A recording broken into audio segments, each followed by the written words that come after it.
고린도전서 6장 12절에서 20절입니다.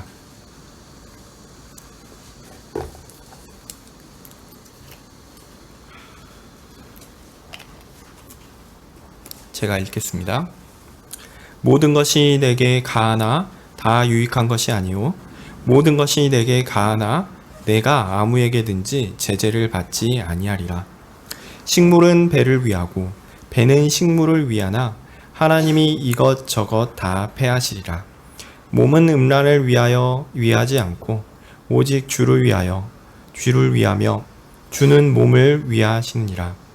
하나님이 주를 다시 살리셨고 또한 그의 권능으로 우리를 다시 살리시리라. 너희 몸이 그리스도의 지체인 줄을 알지 못하느냐? 내가 그리스도의 지체를 가지고 창기의 지체를 만들겠느냐? 결코 그럴 수 없느니라. 창기와 합하는 자는 저와 한 몸인 줄을 알지 못하느냐? 일렀으되 둘이 한 육체가 된다 하셨나니 주와 합하는 자는 한 영이니라. 음행을 피하라. 사람이 범하는 죄마다 몸 밖에 있거니와 음행하는 자는 자기 몸에게 죄를 범하느니라. 너희 몸은 너희가 하나님께로 받은 바 너희 가운데 계신 성령의 전인 줄을 알지 못하느냐?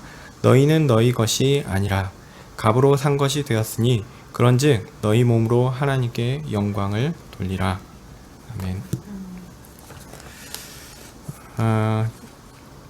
계속해서 저는 고린도전서를 읽고 있습니다. 이전에는 고린도전서 6장 1절부터 11절까지를 읽었죠. 성도 간에 세상 법정에서 송사를 하지 말라라는 구절로 쉽게 이해되기도 합니다. 근데 사실은 그 내용 자체는 그런 성도 간의 송사를 세상 법정에서 송사를 하지 말라 꼭 그렇지는 않습니다. 교회의 구성원인 성도가 또한 사회의 구성원이기 때문에 교회 법의 구속을 받기도 하지만 동시에 사회법에도 구속을 받습니다. 그러므로 두 법 모두에 저촉이 되는 범죄를 한 경우에 교회법에 따른 처벌도 있어야 하지만 동시에 사회법을 따라서도 처벌을 해야 되는 경우가 있습니다. 그러나 다 주지하시다시피 모든 범죄가 사회법의 처벌을 꼭 받아야 하는 것은 아닙니다. 그러니까 죄를 지었다고 해서 그게 사회법의 재판장이 가서 그 재판장이 주는 그 처벌을 꼭 받아야 되는 필요가 있는 것은 아니라는 거죠. 특히 개인끼리 발생한 어떤 사건의 경우 합의나 상호간의 양해를 통해서 꼭 법적 처리를 하지 않고도 끝나는 경우가 가능합니다. 제가 볼 때 바울이 이야기하는 것은 이제 그런 경우가 아닌가 이렇게 생각됩니다. 상대적으로 가벼운 범죄를 바울은 논하고 있는 것이죠. 다만 그런 범죄일지라도 교회 구성원들이 다 알아버린 범죄이거나 혹은 신앙 양심과 관련된 범죄의 경우 교회가 마땅히 그 범죄를 들여다보고 또한 그에 합당한 조치를 취해야 할 필요가 있습니다. 그래서 교회 내에서 성도 간의 갈등을 적절하게 해결해서 교회를 견고하게 세우고 서로의 신앙을 더욱 굳건하게 하는 계기로 만들어야 할 것입니다. 그런데 그렇게 경건하게 해결해야 할 문제를 굳이 필요도 없는 그렇게 할 필요가 없는 세상 법정에 가져가는 일은 문제가 있다라고 바울은 이야기하는 것이다 라는 겁니다. 이렇게 행동하는 근본적인 원인은 무엇일까요? 바로 교회법의 영적인 처분이 얼마나 엄중하고 권위 있는가를 인정하지 않기 때문입니다. 자, 여러분, 세상 법의 처분은 어떻습니까? 눈에 보이는 육적 처분을 내립니다. 벌금을 내리고요. 그 다음에 신체를 구속할 수 있는 처분을 내리기도 합니다. 그러니까 아주 무섭고 엄중한 것처럼 보이죠? 그런데 교회법의 처분은 어떻습니까? 교회법은요, 다만 교인에게 해당되고요. 또한 교인이 누릴 수 있는 영적인 권리를 제한하는 방식으로 처리를 합니다. 먼저 경고를 합니다. 그리고 좀 더 심하면요, 성찬을 금지합니다. 그리고 좀 더 심하면 예배에 참석하지 못하도록 합니다. 교회의 구성원인 성도에게 세상 법의 처분과 교회법의 처분 중 어떤 것이 더 무서울까요? 무엇이 더 심각한 처분입니까? 교회가 가진 영적인 권한이 얼마나 중요한 것인지를 잘 모르면요, 답은 정해져 있습니다. 왜냐하면 눈에 보기에 세상적인 것이 훨씬 더 강력해 보입니다. 그러나 우리가 하나님 나라에서 누릴 영원한 생명과 관련해서 본다면 어떤 것이 더 심각한가 우린 곰곰이 생각해 봐야 합니다. 왜냐하면요, 우리가 교회에서 누리는 것은 이 땅에서만 누리는 게 아닙니다. 영원한 하늘나라에서 누리는 것과 동일한 것입니다. 이게 연결이 되어 있습니다. 근데 세상은 언제 끝납니까? 예수님 오시면 끝이에요. 그리고 예수님 오시기 전에 그 범죄한 사람이 죽으면 끝입니다. 그것도 처벌할 수가 없어요. 네. 실제로 교회의 영적 처분은요, 굉장히 무거운 것이고 무서운 것이며 또한 굉장히 심각한 것입니다. 이렇게 하나님 나라에서 이루어질 영적이고 고상한 법적 처리를 무시하는 것을 바울은 불의를 행하는 것이다 라고 말했습니다. 이거는 불의야. 근데 그 불의는 뭐냐면 하나님의 나라를 유업으로 받지 못하는 범죄와 똑같다 라고 이야기하면서 그 예를 듭니다. 뭐냐면 음행과 우상숭배와 간음과 탐색과 남색과 도적과 탐욕과 술 취하는 것과 모욕이나 속이는 것, 이것을 행하는 것. 이런 사람들은 하나님 나라에 합당하지 않지요. 이건 모든 사람이 다 아는 겁니다. 그런데 당연한 일이죠. 그런데 그것만큼 불의한 일이 뭐냐면 교회법의 영적 치리권, 관할권을 무시하는 것이다 라는 겁니다. 교회의 영적 처벌을 두려워하는 것은 그가 얼마나 하나님 나라를 잘 알고 있는가, 그가 얼마나 영적인 지식이 충만한가, 그가 얼마나 영적인 사람인가를 드러내는 증거가 될 것입니다. 물론 우리가 예수님 믿고 또 혹은 신앙이 아직 잘하지 않아서 옛날에는 이렇게 교회의 영적 교회가 얼마나 고상한가를 잘 모를 수 있습니다. 그런데요, 이제는 주 예수 그리스도의 이름과 우리 하나님의 성령 안에서 씻음과 거룩함과 의롭다 하심을 받았습니다. 그리고 그것을 배웁니다. 그러면 당연히 이런 하나님 나라의 교회법의 그 고상함과 그 심각함을 또한 우리는 반드시 알아야 합니다. 자, 그렇게 교회의 영적인 권한을 잘 알지 못하는 사람들은요, 성도가 가진 영적인 권리 또한 오해하는 이 경우가 많습니다. 우리가 의와 거룩을 받았으니 우리는 그렇게 의와 거룩을 가진 자로서 자유롭게 행할 수 있다라고 생각하는 거죠. 그런데 그 의미를 제대로 알 필요가 있습니다. 왜냐하면 오해하는 경우가 많기 때문입니다. 오늘 본문은 이제 그런 내용들을 이야기하는 것이다라고 할 수 있겠습니다. 6장 12절 읽겠습니다. 모든 것이 내게 가하나 다 유익한 것이 아니요 모든 것이 내게 가하나 내가 아무에게든지 제재를 받지 아니하리라. 사실 오늘 본문은 그냥 쭉 읽으시면 어렵습니다. 어렵고 이게 잘 이해가 안 되는 부분들이 많이 있습니다. 이거는 이제 번역의 문제일 수도 있고요. 우리가 이게 바울이 어떻게 서술했는가에 대해서 조금 더 좀 고민하면서 좀 볼 필요가 있는 부분들도 있습니다. 어쨌든 주의하면서 좀 설명드리도록 하겠습니다. 자, 오늘 보면은 모든 것이 가하나 내게 가하나 다 유익한 것이 아니요라고 하죠. 그런데요, 이 부분은요, 사실은 따옴표가 필요합니다. 따옴표가 필요합니다. 무슨 말이냐면 인용구예요, 인용구. 그래서 모든 것이 내게 가하다, 이 부분은 일종의 관용구로서 이게 그 쌍따옴표를 쳐놔야 됩니다. 인용한 겁니다. 그리고 13절도 그렇습니다. 음식은 배를 위하여 있고 배는 음식을 위하여 있다. 이 말은 어떻게 번죠? 식물은 배를 위하고 배는 식물을 위한다. 이것도 이제 인용구입니다. 그래서 이런 말이 있다라고 이야기하는 것이죠.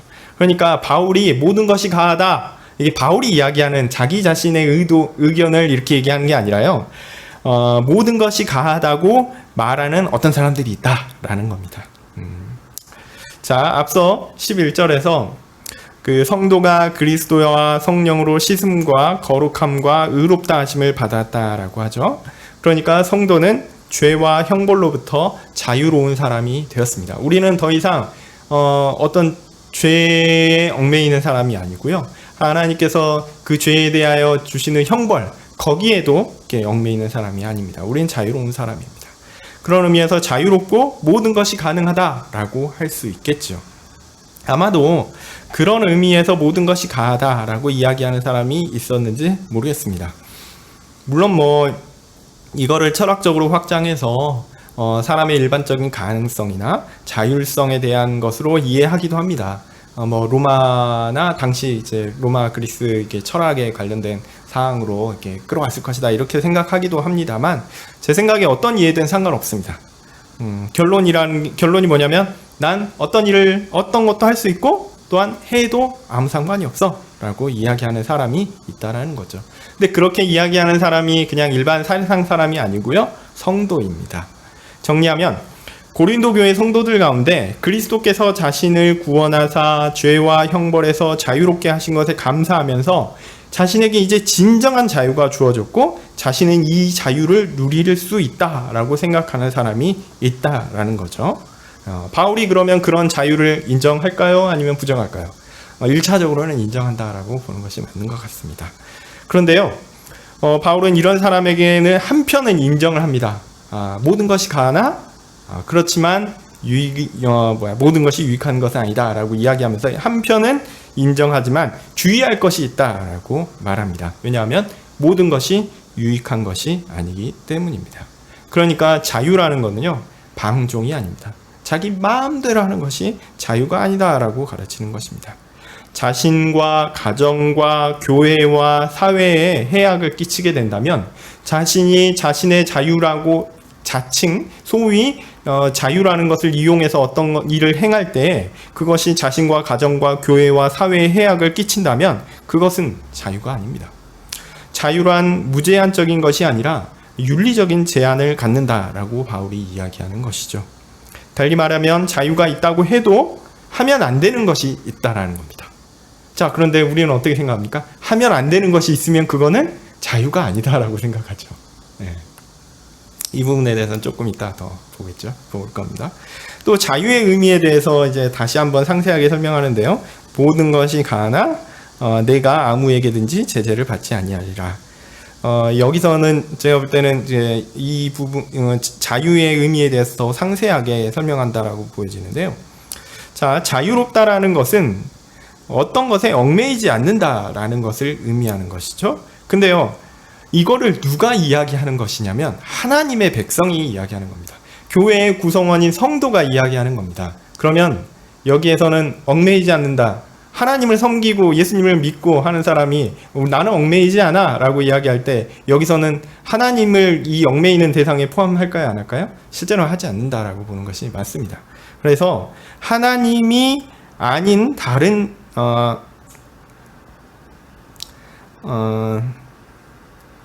내가 자유롭다라는 건요, 하나님이 아닌 다른 어떤 것에 얽매이지 않는다, 이런 식으로 이해해야 된다라는 겁니다.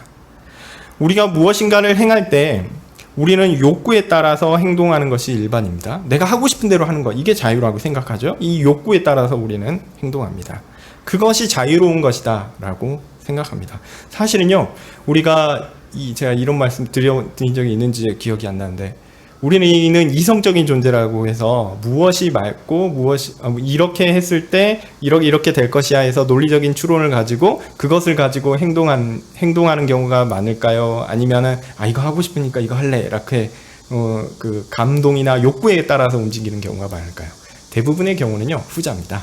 그래서 우리는 이성적인 존재라기보다는 사실은 그 감성에 따라서 움직이는 대부분 사람들이 그렇게 움직이는 것이 사실입니다. 어쨌든 우리가 이렇게 자신의 욕구대로 행동하는 것이 일반이고 그 욕구를 채우는 것이 욕구에 따라 행동하는 것을 자유롭다라고 생각하는 것이 일반적입니다. 그런데 욕구가 있죠. 그 욕구가 뭐 잘못된 것입니다. 잘못된 것입니까? 아니죠. 근데 문제는 그 욕구가 죄와 상관될 때는 어떻습니까? 마귀의 유혹에 이끌린 욕구라면 어떻습니까? 사실상 우리는 그 욕구에 얽매여 자유롭게 죄를 짓고 있는 셈이 되는 것입니다. 하나님을 떠난 것이죠.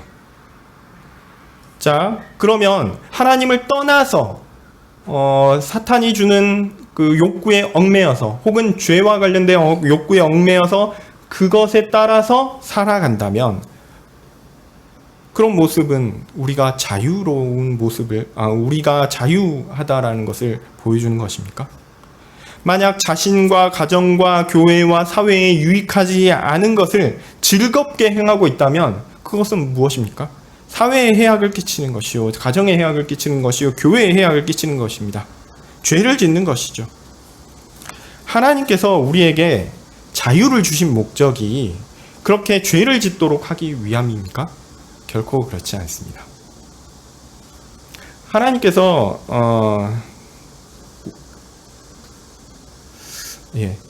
하여튼 분명한 것은 하나님께서 우리가 죄에 빠져 하나님을 떠나기를 기뻐하지 않는다라는 사실은 분명합니다.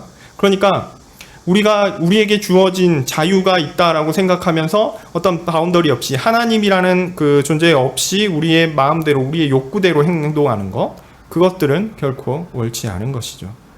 바울이 우리에게 알리는 것은 그래서 자유는 방종이 아니고요, 나를 죄로 향하는 것에 얽매이지 않고 오직 하나님 외에는 다른 것에 얽매이지 않는 그런 것이라는 사실입니다. 실제로는 하나님에게는 매여 있다라는 것을 알려주는 것이죠. 자, 13절 한번 보겠습니다. 식물은 배를 위하고 배는 식물을 위하나 하나님이 이것저것 다 패하시리라. 몸은 음란을 위하지 않고 오직 주를 위하며 주는 몸을 위하시느니라. 이 구절도 사실은 이게 단어가 너무 강렬한 단어들이 있어서 조금 우리가 쉽게 그냥 이렇게 이해하는 것이 어려울 수 있는데요. 최대한 어떤 쉽게 한번 설명해 보도록 하겠습니다. 자, 이 부분도 아까 말씀드렸듯이 따옴표를 쳐야 됩니다. 음식은 식물은 배를 위하여 있고 배는 식물을 위하여 있다라고 여기 이렇게 따옴표를 쳐야 됩니다. 자, 이 말도 해석이 어렵습니다. 왜 어렵냐면요, 동사가 없어요. 동사가 없고 원래는 음식은 배에게, 식물은 배에게, 배는 식물에게 이렇게 되어 있습니다. 자, 이거를 좀 문법적으로 말씀드리면 뭐뭐에게라는 거는 역격이거든요. 그러니까 역격이고 간접 목적격 이렇게 표현할 수도 있겠죠. 뭐 누구누구에게인데요. 이거는 쉽게 얘기하면 그냥 소유를 가리킵니다. 누구누구의 것이다라는 거죠. 그러면 음식은 배의 것이고 배는 음식의 것이다. 이 말도 좀 어렵습니다. 제가 이건 철학적인 표현이 되니까 제가 수학적으로 좀 집합을 가지고 설명을 드리도록 하겠습니다. 자, 음식은 배에 포함됩니다. 또 배는 음식에 포함됩니다. 자, 그러면 수학적으로 음식과 배의 관계는 어떨까요?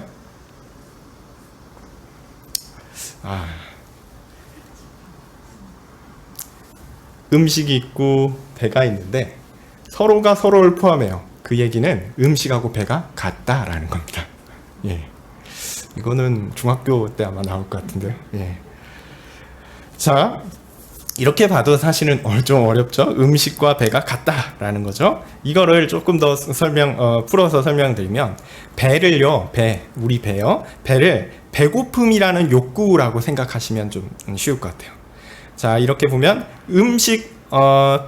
배고픔이라는 욕구가 뭐 좋고 나쁨이 있나요? 없죠. 뭐 배고플 수 있죠, 시간이 지나면. 예. 그거는 좋고 나쁨이 없습니다. 또한 음식 또한 좋고 나쁨이 있습니까? 없죠. 없습니다. 그저 우리 안에 배고픔이란 욕구는 우리 안에 존재하는 것입니다. 또한 음식은 욕구에 따라 취해지는 것이고요. 또 욕구는 그 음식으로 만족이 됩니다. 그러니까 내가 어떤 원하는 것, 어떤 욕구가 생겨서 그것을 행하고 그로 인해 만족을 느끼면 그것으로 그만이다. 그게 너무 자연스러운 것이다 라는 것을 의미한 것이 이런 음식은 배를 위하여 있고 배는 음식을 위하여 있다 라고 이해하는 것이 좀 좋지 않을까 생각됩니다. 자, 둘이 서로를 포함해서 사실상 같은 것이다 라는 의미는 욕구와 그 욕구를 채우는 수단이 뗄 수 없다, 뗄 수 없을 만큼 당연한 것이다 라고 이야기하는 것이죠.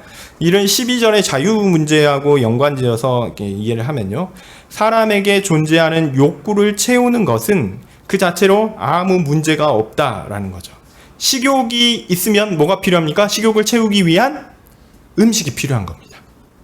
우리 몸에 어떤 욕구가 있어서 그 욕구가 있으면 그 욕구를 채우기 위한 어떤 게 필요하다라는 거예요. 어떤 의미에선 당연할 수 있죠. 당연할 수 있는데 이 당연할 수 있는 이 원리에 대하여 하나님은 온전하지 않은 이 세상의 욕구와 수단을 없앨 거다라고 이야기합니다. 이게 하나님이 이것저것 패하신다 할 때 이것은 패하고 음식을 패한다 이 말이에요. 그래서 이것도 패하고 저것도 패한다라고 해서 이 세상에서 타락한 이 세상에 있는 그런 욕구와 수단도 없애신다라고 이야기합니다. 타락한 세상에서는 욕구가 왜곡되었고 그 욕구를 채우고자 하는 원리도 오염되었고 그래서 오히려 이 세상에서 하나님께서 정하신 원리에 반해서 이 욕구와 욕구를 채우는 것이 이루어지기 때문에 이루어지기 때문에 그 모든 것을 하나님께서 패하실 것이다 라고 이야기합니다. 이렇게 얘기하면 이게 무슨 말을 하려고 하나 생각하실 수 있는데요. 자, 몸의 욕구. 저는 이제 이거를 몸이라고 하는 것을 몸의 욕구로 제가 이해하고 다시 말씀드리면 몸의 욕구는 우리에게 존재합니다. 몸의 욕구는 존재하는데 몸의 욕구를 음란으로 채우는 것은 정상이 아닙니다. 이 욕구 자체는 있는 거예요. 근데 욕구를 채우고자 할 때 채울 때 그 수단이 그냥 뭘로 하든 그 욕구가 채워지면 상관없다라고 생각하는 것은 아니다라는 겁니다.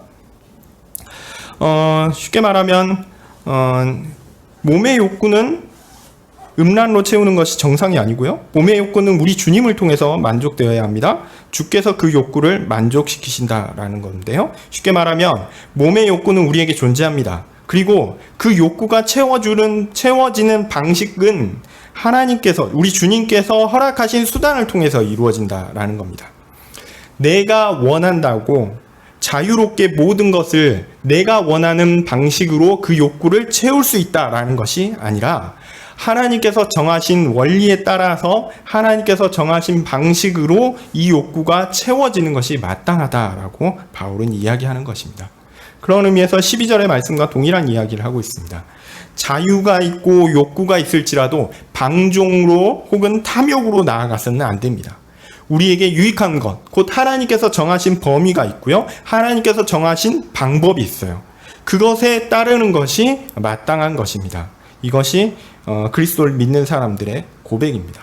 우리가 하나님께서 주신 자유가 있고 하나님께서 주신 욕구가 있다 하더라도 그것들을 채우는 것은요, 하나님이 정하신 대로 해야 된다라는 겁니다. 14절 읽습니다. 하나님이 주를 다시 살리셨고 또한 그의 권능으로 우리를 다시 살리시리라. 우리가 몸의 욕구를 갖지만 그 욕구는 우리 주님께서 허락하신 방식으로 이루어져야 한다라고 말씀드렸습니다. 물론 우리가 영생을 누리는 하늘나라에서도 같은 방식으로 이런 몸의 욕구를 갖지는 않을 것입니다. 13절에 배도 음식도 패하신다라고 하셨는데요. 아마 우리의 삶의 원리가 바뀌리라 생각합니다. 중요한 것은 14절 말씀처럼 하나님께서 우리 주 예수 그리스도를 죽은 자 가운데서 살리시고 새로운 육신을 입도록 하신 것처럼 우리도 다시 살리시고 새로운 육신을 입도록 할 것이다 라는 사실입니다. 그러면 우리는 지금 가진 욕구와는 질적으로 좀 다른 욕구를 가질 것이고요. 그 욕구를 채우는 방식도 다른 원리 가운데 하나님께서 정한 대로, 하나님께서 규정하신 대로 우리는 그 원리를, 그 욕구를 채우게 될 것입니다. 다만 그때나 지금이나 동일한 원리가 있어요.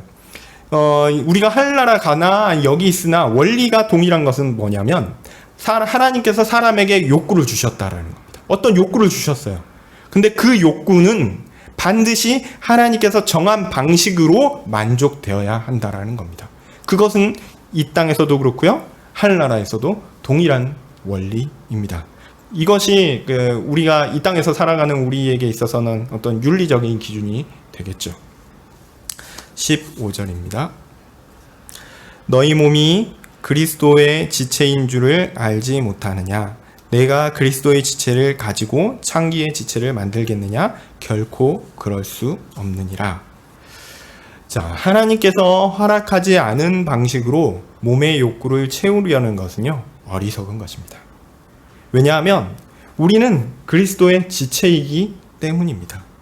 우리가 그리스도로 말미암아 죄와 형벌에서 벗어나 자유롭게 되었지만 이 자유는 말씀드렸듯이 결코 하나님께서 우리에게 정하신 목적을 벗어나는 방종이 아닌 것입니다. 그러므로 자유롭다라고 생각해서 하나님에게서부터 자유롭게 하나님의 뜻을 떠나 음란하게 사는 것은요, 용납할 수 없는 일입니다. 하나님께서 우리를 부활시키실 것입니다. 그날의 모든 것이 우리에게 완전해질 것입니다. 그러나 그 전에도 우리가 그리스도에게 속한 사람이다라는 것은 그 사실은 변함이 없습니다. 그리고 부활 때나 지금이나 우리에게 마땅한 삶의 원리는 하나님의 말씀에 정한다라는 것도 변함이 없습니다. 이것을 오해해서 이 세상에서는 내 마음대로 살다가 하나님의 은혜로 구원을 받아 부활하는 날에 하나님의 법대로 이제는 살 것이다 라고 생각하는 것은요, 매우 오만하고 방종한 것입니다. 이 땅에서는 그래, 다들 죄를 지으니까 그래, 나도 연약하니까 나 죄 지을 수 있지, 또 회개하면 되지, 그러면서 죄를 자유롭게 지으면 안 됩니다. 그건 하나님이 원하시는 것이 아닙니다. 방종하는 것입니다. 16절입니다. 창기와 파는 자는 저와 한 몸인 줄을 알지 못하느냐. 일렀으되 둘이 한 육체가 된다 하셨나니. 현실을 다시 한번 봅시다. 몸의 욕구는 하나님께서 주신 것입니다. 그 자체로는 무슨 문제가 있습니까? 그러나 그것을 해결하는 것, 욕구를 만족시키는 것도 하나님께서 정하신 원리대로, 하나님께서 정하신 방법대로 해야 한다는 것이 오늘 말씀의 핵심입니다. 오늘 본문의 창녀는 일반적으로 몸을 파는 여자를 가리키는 것일 수도 있습니다.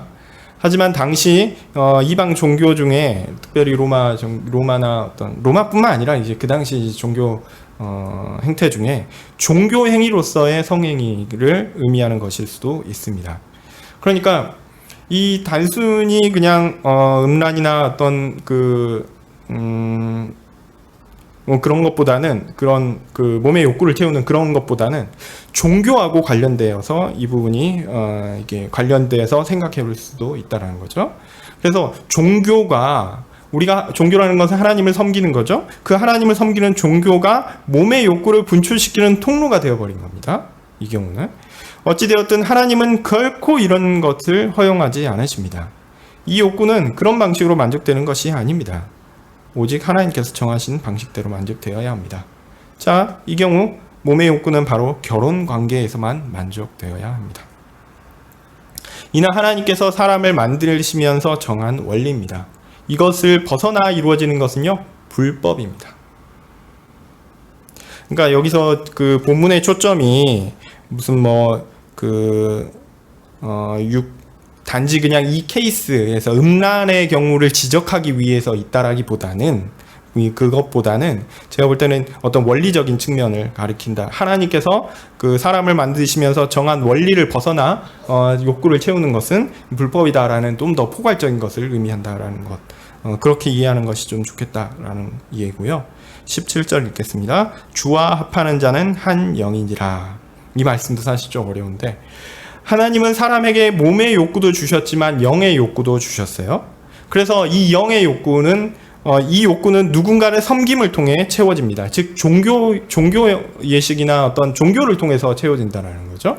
근데 앞서 16절에서는 이런 창기와 합하는 자, 이거를 어떤 그 종교 행위하고 관련되어서 이해를 하게 되면 사람들은 그 영적인 행위조차 자신의 마음대로 자신이 원하는 그 영적인 욕구조차, 영의 욕구조차 자신이 원하는 대로 채워버리는 일이 있었다라는 거죠.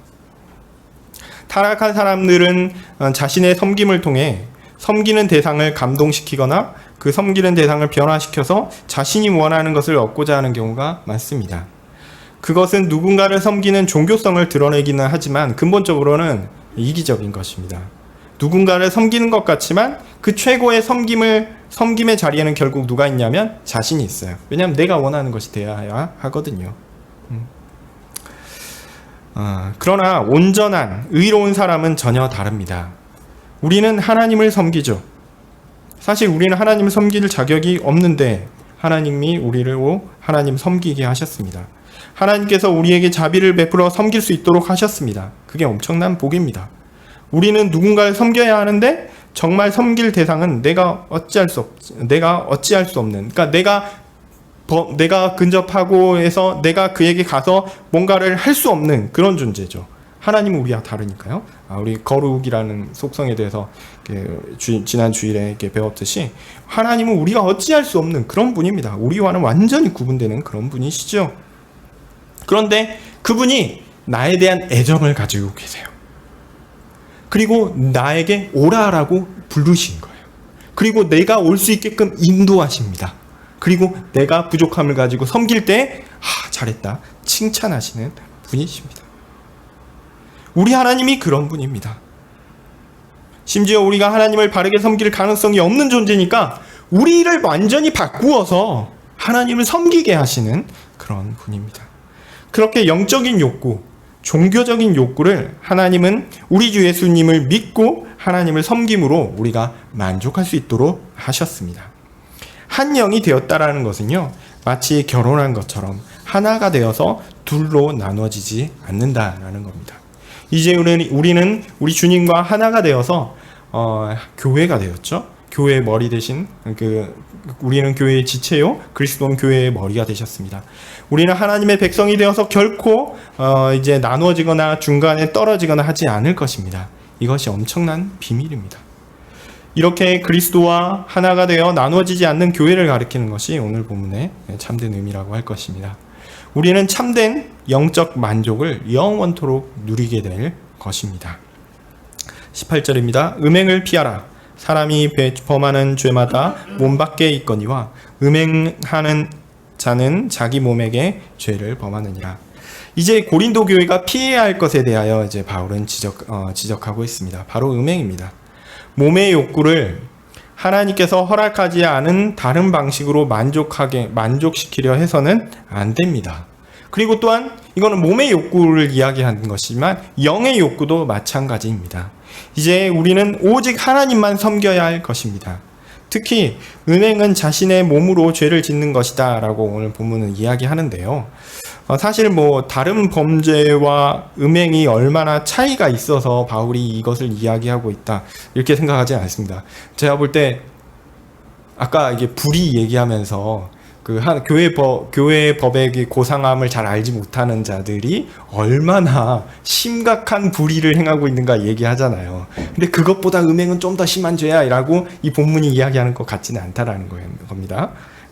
제 생각에 바울이 그런 의미로 오늘 본문에서 이제 음행에 대해서 따로 언급하는 것은 아니다라고 생각합니다. 다만 그리스 로마 시대의 문화가 어떻게 생각하냐면 육은 더러운 것이고 영은 깨끗한 것이다 라고 생각하는 경향이 있습니다. 이걸 이렇게 영육 이원론이라고 하는데요. 그런 경향이 있습니다.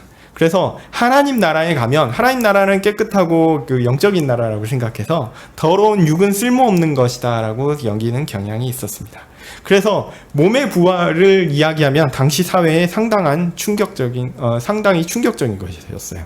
몸이 부활한다라고 해본 적이 없는 거죠. 왜냐하면 몸은 지저분한 것이고 더러운 것이고 버리고 가야 된다라는 거고 보통은 생각했기 때문입니다. 그런 맥락에서 보면요, 육은 어차피 더러운 것이고, 그러니 몸의 만족을 위해 죄를 짓는 것은 그냥 회개하고 넘어가고 그냥 다 버리고 가는 거니까 몸으로 죄를 짓는 거야 무슨 문제가 있겠느냐, 이런 식으로 가볍게 여기며 죄 짓는 상황에 경고를 던진 것이 아닌가 이렇게 생각됩니다. 하여튼 몸의 만족이든 영의 만족이든 하나님께서 정하신 방식을 떠난 것은요 다 잘못입니다. 우리는 영과 육 전체로 하나님께 붙어 있어야 하고 하나님이 정하신 대로 있어야 합니다. 19절입니다. 너희 몸은 너희가 하나님께로부터 받은 바 너희 가운데 계신 성령의 전인 줄을 알지 못하느냐. 너희는 너희 것이 아니라.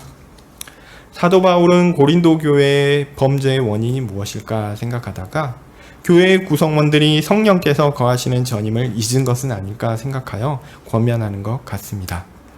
욕구를 만족시키는 것은 당연한 것이다. 모든 배는 식물은 배를 위하고 배는 식물을 위한다라고 이야기하면서 욕구를 만족시키는 거. 욕구가 있으면 만족해야지. 만족이 돼야지. 이것이 당연한 것이다라는 원리를 적용하는 데 있어서 중요한 전제는 우리가 이제 나 혼자 내 마음대로 살아가는 방종해 할 수 있는 존재가 아니라 제한이 있다라는 거죠. 참된 자유는 제한이 있다라는 그것이 전제입니다. 이제 우리는 성령께서 거하시는 성전이 되었습니다. 사실 이 표현은 앞서 이제 3장 16절에도 똑같이 나오는데요. 3장 16절에 보면 너희가 하나님의 성전인 것과 하나님의 성령이 너희 안에 거하시는 것을 알지 못하느뇨 이렇게 얘기합니다. 좀 맥락은 근데 좀 달라요. 앞서 있는 것은 그리스도께서 피로 사신 교회는 성령께서 계시는 곳이다 라고 하면서 그러므로 세상의 지혜가 아니라 오직 하나님만을 의지하여 살아야 한다라고 가르치죠. 그런데 이제 6장에서 나오는 부분은 이제 구체적인 삶의 모습에서 하나님께서 우리에게 허락하신 그 욕구도 하나님께서 정하신 원리에 따라 만족되어야 함을 다시 가르치고 있는 것입니다. 하나님께서 주신 성령께서 거하시는 성전인 우리는 누구의 것입니까? 우리의 것이 아니라 우리 자신의 것이 아니라 하나님의 것입니다. 하나님께서 계시고요. 우리의 주인은 우리 자신이 아니라 하나님이십니다. 20절입니다. 값으로 산 것이 되었으니 그런즉 너희 몸으로 하나님께 영광을 돌리라. 우리는 우리 자신의 주인이 아닙니다. 그리스도께서 자신의 피로 우리를 사셨습니다. 예수님으로 인해 우리의 죄와 형벌이 사라졌고 이제 우리는 그리스도와 하나가 되어 하나님께서 원하시는 원리대로 살아야 합니다.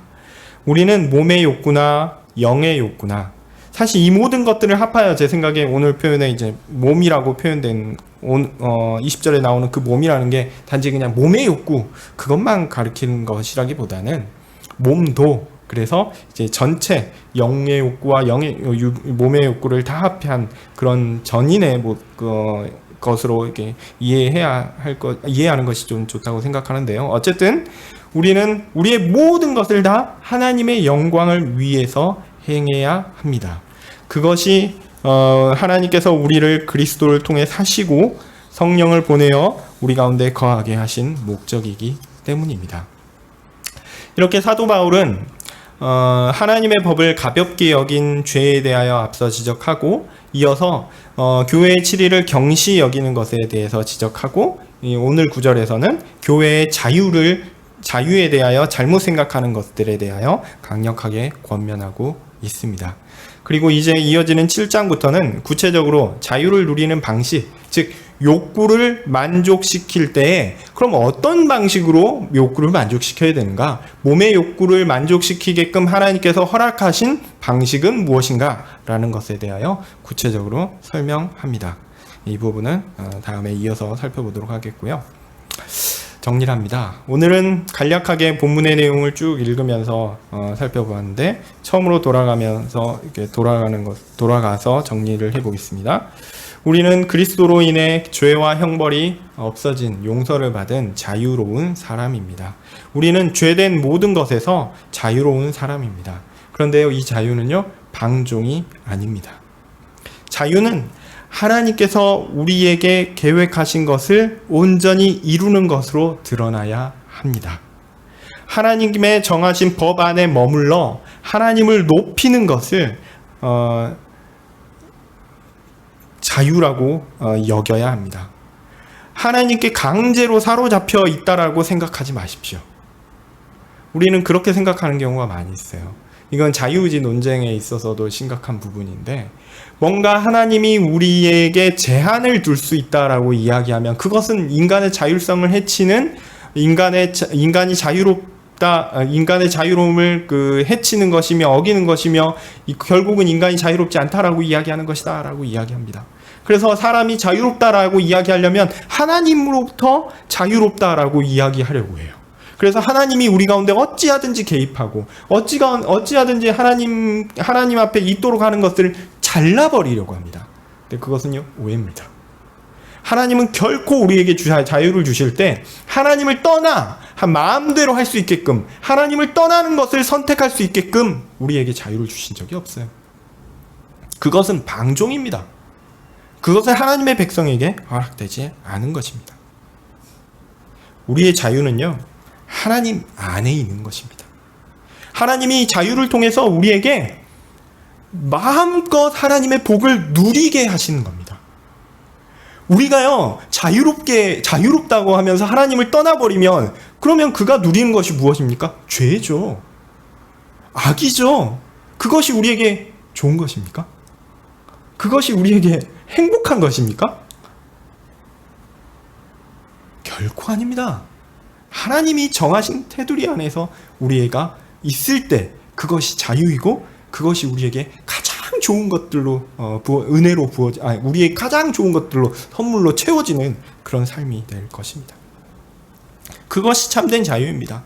우리의 자유는 죄와 형벌로부터 벗어나는 자유이지 하나님으로부터 벗어나는 자유가 아닙니다. 무엇이 진짜 자유입니까? 무엇이 우리에게 가장 적합한 자유입니까? 당연히 죄와 형벌을 벗어나 하나님과 함께 있는 것, 그것이 진짜입니다. 여러분, 그 자유를 충만하게 누리셨으면 좋겠습니다. 존귀한 성령의 전인 성도 여러분, 하나님께서 우리에게 허락하신 몸의 욕구와 영의 욕구를 하나님께서 정한 방식으로 만족하십시오. 만족을 누리십시오. 그것이 우리의 참된 자유입니다. 그것이 우리에게 가장 좋고 유익한 것입니다. 하나님께 붙어 있는 것이 우리에게 가장 행복한 일이다라는 것, 그것을 꼭 기억하셨으면 좋겠습니다. 기도하겠습니다.